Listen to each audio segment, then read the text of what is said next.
par les dernières averses enregistrées dans les régions nord du pays. La Tunisie se dote d'un nouveau gouvernement après 11 semaines d'attente. Bonsoir, merci de suivre le 19h sur RTI 2.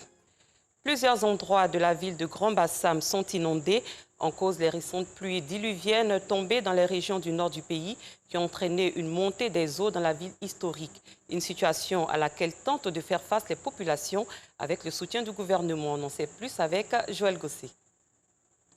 Il ne pleut pas intensement sur la Côte d'Ivoire en ce moment, mais Grand Bassam est inondé.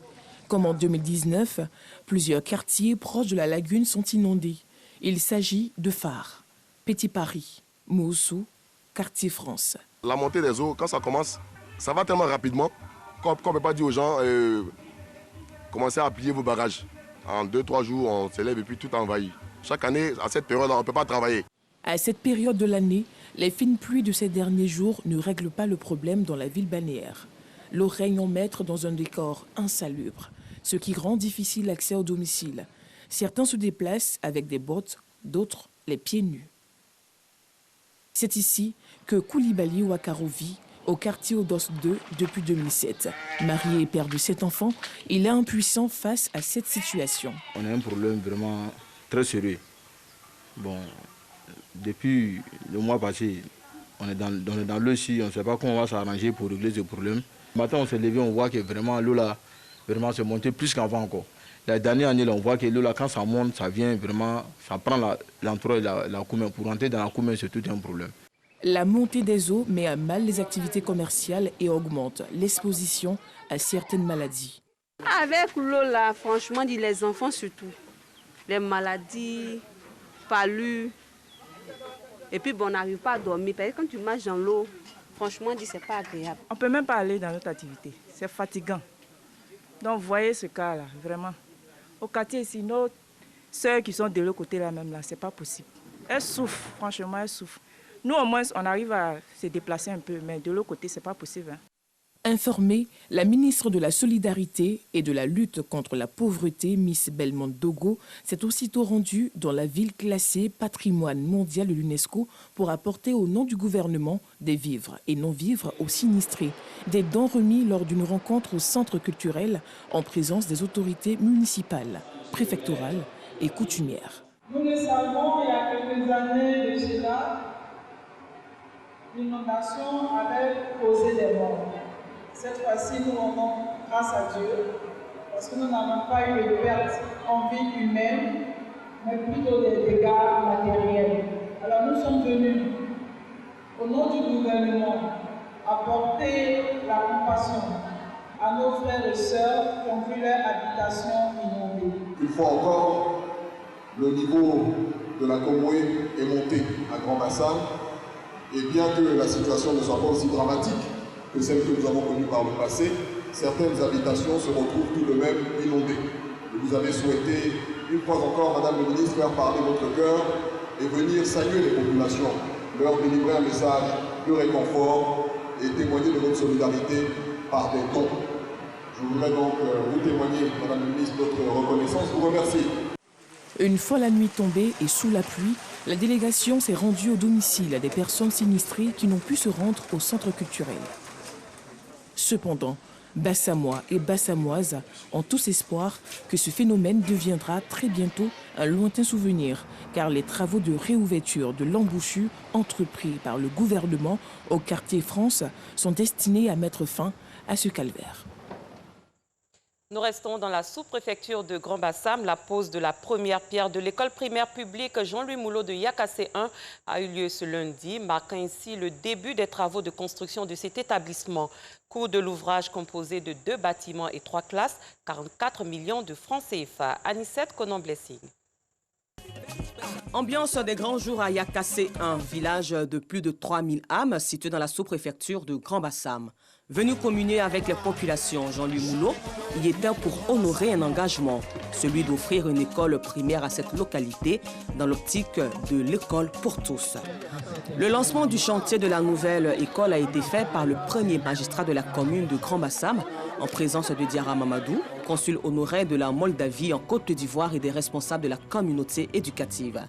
Entièrement financé par la mairie de Grand Bassam, l'établissement sera bâti sur une superficie de 3600 mètres carrés et comprendra un bâtiment de 6 classes, un bureau, un bloc sanitaire et des latrines modernes. Les populations et les responsables de l'éducation ont tous salué de vive voix ce geste de grande portée sociale. Permettez-moi d'associer ma voix à la vôtre pour lui traduire toute notre reconnaissance en lui disant mot amitié. Merci. Merci au maire de la commune de Grand Bassam, Jean-Louis Moulot, pour avoir offert une école à Yakassé 1. L'ouvrage qui coûtera 44 millions de francs CFA contribuera ainsi aux efforts visant à renforcer l'offre scolaire au niveau de la commune. L'éducation constitue un tremplin pour garantir un avenir certain à nos enfants. Et c'est la raison pour laquelle le conseil municipal en fait une priorité et y consacre le tiers de son budget. C'est une mission, un objectif que nous nous sommes assignés et c'est un devoir auquel nous ne faillirons pas. Jean-Louis Moulot a également promis la construction d'une cantine scolaire avant de poser cette première pierre tant attendue. Le processus de construction de l'ouvrage est ainsi déclenché. Selon les prévisions, il sortira de terre dans 3 mois. C'est une bonne nouvelle pour les populations d'Ondokwa dans la commune d'Achokwa, dans la commune de Bingerville. Dans 6 mois, cette localité va disposer d'un centre de santé. Un fait qui va mettre fin à la souffrance des habitants qui doivent parcourir de longues distances pour se faire soigner, faute de centre de santé à Achokwa. Clément Boko nous en parle. Nos mamans souffraient tellement. Elles marchaient pour aller accoucher. En marchant, elles mettent les petits chevaux sur la tête pour qu'elles n'accouchent pas en route. Ce calvaire des populations d'Achokwa, dans la commune de Bingerville, ne sera plus qu'un lointain souvenir. Ce samedi, les autorités municipales ont posé la première pierre du centre de santé. Une joie pour les habitants du village.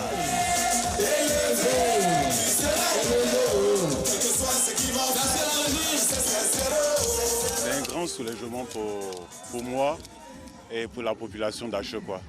Aujourd'hui, nous avons un centre de santé, je dirais, complet, parce que nous avons un dispensaire, nous avons une maternité et aussi une pharmacie. Alors, je dirais que nous sommes heureux. Et nous voudrions vraiment dire merci au député maire de Bingerville et dire merci au président de la République de Côte d'Ivoire. D'un coût d'environ 40 millions de francs CFA, l'ouvrage est financé par la mairie et les travaux de construction vont durer 6 mois selon la 5e adjointe au maire qui représentait le premier magistrat de la commune de Bingerville, Issouf Doumbia. Si vous n'avez pas la santé, c'est comme si vous n'avez rien. Aujourd'hui, le maire Issouf Doumbia fait de la santé une priorité de toutes ces actions qu'il mène. L'État de Côte d'Ivoire prône pour 0 mortalité en couche.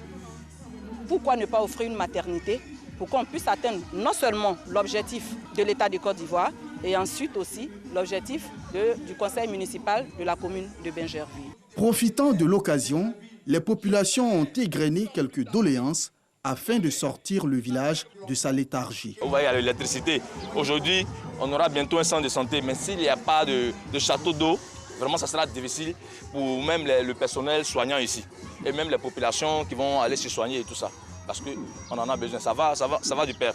En plus du centre de santé, le conseil municipal a promis la construction d'une école primaire à Achokwa. Cet établissement va accroître la capacité d'accueil de l'école existante. Un mot de culture, le chanteur Guy Chris Israël a 15 ans de carrière, 15 années qu'il a décidé de célébrer. Au programme, un concert en novembre prochain.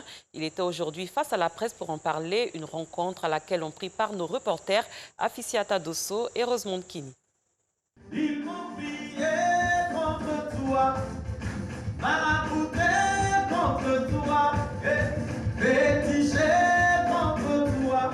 Ils vont marabouter contre moi, l'Éternel est mon berger, cela ne peut pas marcher. Ce sont quelques phrases tirées de l'un des 6 titres du nouveau maxi-single du chanteur Guy Christ Israël, qui célèbre cette année ses 15 ans de carrière. Un bout de chant qui a transporté les hommes de médias, conviés à la conférence de presse organisée par le comité d'organisation du spectacle de l'artiste. Ce 5e album revêt un caractère caritatif. Je me suis dit, je vais sortir un album. Dans cet album, je chante mes meilleurs cantiques et puis je permets quand même au peuple de Dieu d'acheter à 2000 francs pour permettre aux prêtres malades d'avoir 1000 francs. À cette occasion, Guy Christ Israël a invité l'ensemble des Ivoiriens à son 7e concert qui aura lieu le dimanche 14 novembre prochain au Palais de la Culture de Treichville. Ce concert, placé sous le thème de l'abondance, marque la maturité, la croissance musicale et spirituelle de l'artiste. C'est une grâce de la part du Seigneur d'arriver jusqu'à 15 ans. Certains ont commencé, n'ont pas terminé, certains se sont arrêtés en chemin. Mais nous, chaque fois, c'est une manière de dire merci à Dieu. Président des chantres catholiques de Côte d'Ivoire, Guy Christ Israël a débuté sa carrière en 2006 avec son premier titre Adoration qui lui a valu le prix Révélation en 2008. La Côte d'Ivoire, en sport football, la Côte d'Ivoire a accueilli en terres étrangères le Malawi pour la 4e journée des éliminatoires du Mondial 2022. Les éléphants ont défait les Malawites par 2-1. On en sait plus avec Arsène Kwasi et Patrick Dadi. La manière n'a pas été au rendez-vous, mais dans les éliminatoires de la Coupe du Monde, seul le résultat compte. Opposés au Malawi, les éléphants de Côte d'Ivoire s'imposent difficilement de cette même formation dans le cadre de l'AT2 de la double confrontation. Une rencontre qui tourne rapidement à l'avantage des éléphants avec l'ouverture du score signé Nicolas Pepi. Mais au score, la réaction malawite intervient à la 20e minute avec l'égalisation de Kounda Mouyaba. Un but partout à la pause. En seconde période, les Ivoiriens font le siège de la cage du Malawi. Conséquence, Gervinho est retenu dans la surface de réparation. Vigilant, l'arbitre indique le point de pénalty. Proposé au tir, le spécialiste en la matière, Franck Kessié, transforme parfaitement, sans trembler. Le pénalty, c'est son exercice préférentiel, il ne tremble pas. Un avantage que les coéquipiers de Serge Aurier préservent jusqu'au terme de la rencontre. 2-1, score final. La Côte d'Ivoire assure l'essentiel et confirme son leadership dans le groupe D en attendant la prochaine sortie des éléphants en novembre contre le Mozambique. Nous restons à l'étranger. À peine ouvert ce lundi, le procès de l'assassinat en 1987 du père de la Révolution burkinabé Thomas Sankara a été repoussé au 25 octobre prochain à 9 h. Le président du tribunal militaire de Ouagadougou a accepté une requête de 2 avocates de la défense qui estimaient ne pas avoir eu assez de temps pour consulter les 20 000 pièces du dossier. Elles avaient demandé un report d'1 mois au nom de la manifestation de la vérité. Elles ont obtenu 2 semaines alors que la capitale est actuellement sous haute sécurité pour ce moment important. 12 des 14 accusés étaient présents à l'ouverture. Parmi eux, le général Gilbert Diendéré, âgé de 61 ans. Il y avait 2 absents, l'ancien président Blaise Compaoré et son ex-chef de la sécurité en 1987, Hyacinthe Kafando.